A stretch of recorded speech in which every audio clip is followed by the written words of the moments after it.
Hello, it is World Wide Web Wednesday, September 23rd, 2020. Steve Cypress here, and Google has done it again. They are completely living up to the extreme and exact opposite of their slogan, "Don't be evil." They are being evil once again, which everyone knows is actually what Google is all about. And they have, for months, stoked the fear and raised the temperature and created all kinds of panic around this latest virus outbreak that is all around the world and affecting people and whatever. And of course, Google has stoked those fears by including it at the top of their search results and all kinds of things to do with the fear mongering. The media's done the same thing. Politicians done the same thing, is where they create a big fear around something and then they capitalize on it. So they say, because of all this fear, you've got to stay tuned to this channel for the latest updates about this fear and about how to overcome it and how to deal with it. And politicians stoke the flames and stoke the fear all up and say, now, because of all that fear, you've got to elect me to alleviate it, to get rid of it. And so seedy salespeople have done this for years. Critter control, pest removal companies, notorious for this. Somebody calls and says, there's a critter in my attic, whatever. They go up and they get it, and they put it in the cage, and they charge the fee, and they do whatever.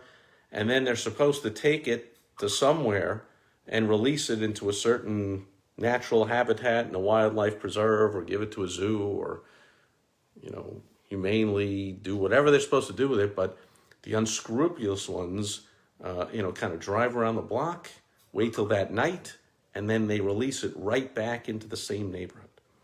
And then they're going to get more calls in that neighborhood, or they're going to make cold calls into that neighborhood and go, hey, did you hear about the infestation of the whatever down the block? Oh yeah, and then I heard that Mary had one up in her attic. And well, we've got a pre-treatment, and we can put you on a service that will come check it and make sure that doesn't happen.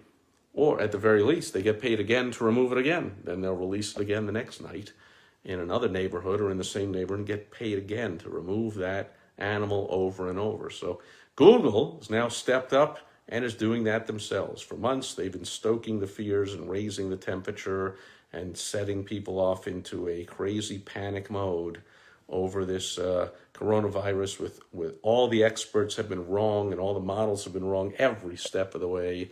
The fear has been overdone. The numbers are wrong. The severity is wrong. Everything is overdone. Now Google is finding a way to capitalize it besides getting revenue from it and getting traffic to their website because of it. There is now, when you use Google Maps, they are adding to Google Maps, and you might not have this right away because they just announced it today. Might take a few days to propagate around the world to everybody in the 220 countries where they have Google Maps. You're going to see wherever you go how many cases of coronavirus there are in any given area, and whether the trend is up or down. Is it growing? Is there a new wave? More fear. So it's a self-fulfilling spiral where there's more fear, they report more fear, they create more fear, and then they'll come up with another way to capitalize and get more traffic and make more money off the fear. And that's just what evil people and companies do, and Google steps right into doing that. So, of course, what's the old computer programming saying, GIGO, right? Garbage in, garbage out. These numbers can only, these map detailed numbers and warnings can only be as strong as the data behind them. So where's the data come from? Well, it comes from all the false test results and all the misreporting and this. And one of their sources, had to laugh, one of their sources, they mentioned the New York Times, notorious for horribly one-sided partisan reporting on just about everything. And if something doesn't fit their agenda, once in a while they will somehow print the truth, but it must be so difficult for them to go, holy crap, this is so bad that even though it's against the agenda that we're putting out, we're just going to have to print it. Once in a while, they do something with this coronavirus about that, but usually it's the regular fear mongering. And so just be forewarned. Maybe the next time you open up Google Maps, you're going to be assaulted again. You can't go anywhere now without the fear mongering over this virus. You're going to be shown and whipped into a panicked frenzy. The weather people do it. You're seeing now in hurricane season, they love doing it. All summer long, the weather people that were relegated to like, hey, we're almost done with our newscast. It's time to go to the weather person. Give me 1 minute, show the temperatures, and see ya. Now it's like, lead story, let's go to the weather person. Hey, the hurricane's coming. It's 3 days away. Get ready to pack your bags. It may do this. It may go here. They stoke up all the fear.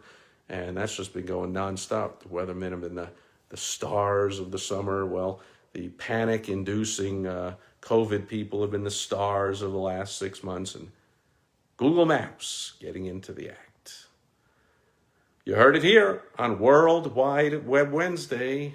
Now you know that I will be finding another source to look things up on maps. I do not need to be assaulted about this virus every single place I turn. So that's it for Google Maps for me for this foreseeable future until I get word that that nonsense additional feature has disappeared from the world of now ridiculous Google Maps. You, however, your opinion may vary. You may love more fear and more panic over the virus. You're in luck. Use Google Maps. That's it for World Wide Web Wednesday. I'll be back tomorrow on Throwback Thursday. Catch you then. Bye-bye.